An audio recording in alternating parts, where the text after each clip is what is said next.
అందరికీ నమస్కారం. చూకల దుర్గా ప్రసాద్ శాస్త్రి, బాపట్ల జిల్లా, బాపట్ల. అయ్యా, ఈ రోజున మీకు ఒక ప్రధాన అంశంతో ఈ రోజున మేము ముందుకు నేను వస్తున్నాను. అదేంటంటే, రాష్ట్ర ముఖ్యమంత్రి వర్యులు పాపం వైఎస్ జగన్మోహన్ రెడ్డి గారు ప్రతిష్టాత్మకంగా చేపట్టిన ఆట ఆడుకుందాం ఆంధ్ర అనే ప్రోగ్రామ్స్లో నేను కొన్ని వాళ్ళు చేసిన పనుల గురించి మీకు చెప్తాను. ఆంధ్రప్రదేశ్ రాష్ట్రంలో ఉన్న 5 కోట్ల మంది ప్రజలతో ఏ విధంగా ఆట ఆడుకున్నారో ఒక్కసారి ఈ యొక్క వీడియోలో మీకు విశ్లేషణ ఇస్తున్నాను, జాగ్రత్తగా వినండి. ఒకటి ప్రధానంగా చెప్తుంది అంటే, అమరావతి రైతులతో 3 రాజధానులు అని చెప్పని వాటితో ఆంధ్రాలో ఆట ఆడుకున్నాం ఆంధ్ర అనే దాంట్లో రైతులను ఆట ఆడుకున్నారు.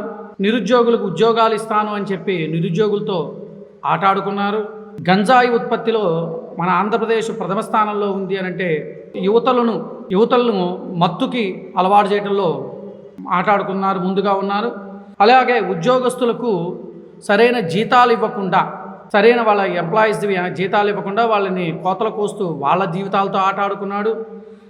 అదేవిధంగా అక్రమ కేసుల్లో ప్రథమంగా జనంతో ఆట ఆడుకున్నాడు.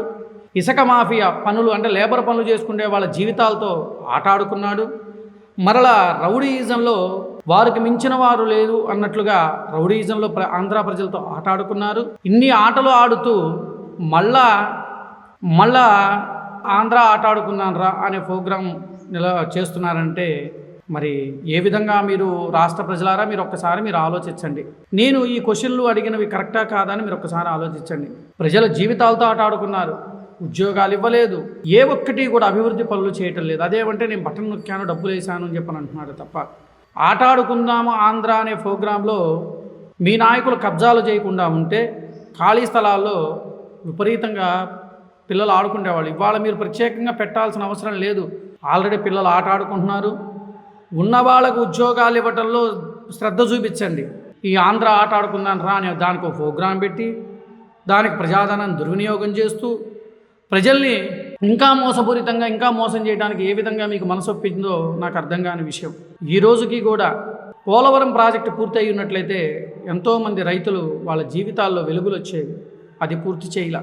పోనీ ఉద్యోగస్తులకు ఉద్యోగాలు ఇచ్చారా అంటే ఉద్యోగాలు ఇవ్వాలా, ఉద్యోగాలు కల్పించాలా. ఇంకా ఎవరిని మీరు మళ్ళీ ఆంధ్రాలో ఆట ఆడుకుంటారంటారు? ఎవరిని ఆడుకుంటారు? ఇప్పుడు ఆల్రెడీ ఆడేసుకుంటున్నారు కదా జనాన్ని, 5 కోట్ల మంది జనాభాను ఆడుకుంటున్నారు కదా. మరి ఏ విధంగా మనము పరిగణనలోకి తీసుకోవాలి? ప్రతి ఒక్క జీవితాల మీద కూడా ఆట ఆడుకోవటం మొదలుపెట్టాడు. మరి ఇప్పుడు మరలా ఎన్నికలకు నేను సిద్ధము అని చెప్పేసి నేను సిద్ధము అని చెప్పిన ఒక బ్యానర్ పెట్టుకొని మరలా ముందుకు వస్తున్నాడు. అంటే ఇవన్నీ కూడా చేసిన తర్వాత, ఇవన్నీ నేను చేశాను, మరలా రేపు వచ్చేసారి కూడా నేను ఇవి చేస్తాను, అందుకే నేను ఎన్నికల్లో నేను సిద్ధంగా ఉన్నాను, ఆంధ్రప్రదేశ్ రాష్ట్ర ప్రజలు మరొకసారి మోసం చేయడానికి నేను ముందుకు వస్తున్నాను, నేను సిద్ధంగా ఉన్నాను అని చెప్పడం కోసం నేను సిద్ధము అని చెప్పేసి పెట్టుకొని ముందుకు వస్తున్నారు. రాష్ట్ర ప్రజలారా మీరు ఆలోచించండి.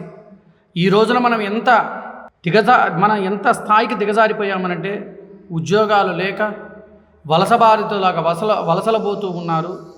ఇవన్నీ కూడా మనం ఎన్నో చూస్తూ ఉన్నాం. నేను చెప్పిన ప్రతి మాట కూడా ఇది నిజమా కాదా అనేది మీరు ఆలోచించండి. నేను ఎందుకు చెప్తున్నానంటే, ఇవన్నీ కూడా జరిగిన సంఘటనలు. అమరావతి రైతులతో జీవితాలతో గత 4 సంవత్సరాల నుండి వాళ్ళ జీవితాలతో ఆట ఆడుకున్నారు. ఇవాళ అలో లక్ష్మణ అంటూ రోడ్ల మీద పడి అనేక ధర్నాలు, అనేక విధంగా వాళ్ళు చేతనైనంత వరకు వాళ్ళు చేయాల్సిన, ఎందుకు అమరావతి రాజధాని కావాలి అని చెప్పేసి చేస్తున్నారు. అయినప్పటికీ కూడా ఆ యొక్క ముఖ్యమంత్రుల చలనం లేకపోవటం అంటే చాలా హాస్యాస్పదంగా ఉన్నది. అదేవిధంగా మంత్రులు అట్లానే తయారయ్యారు.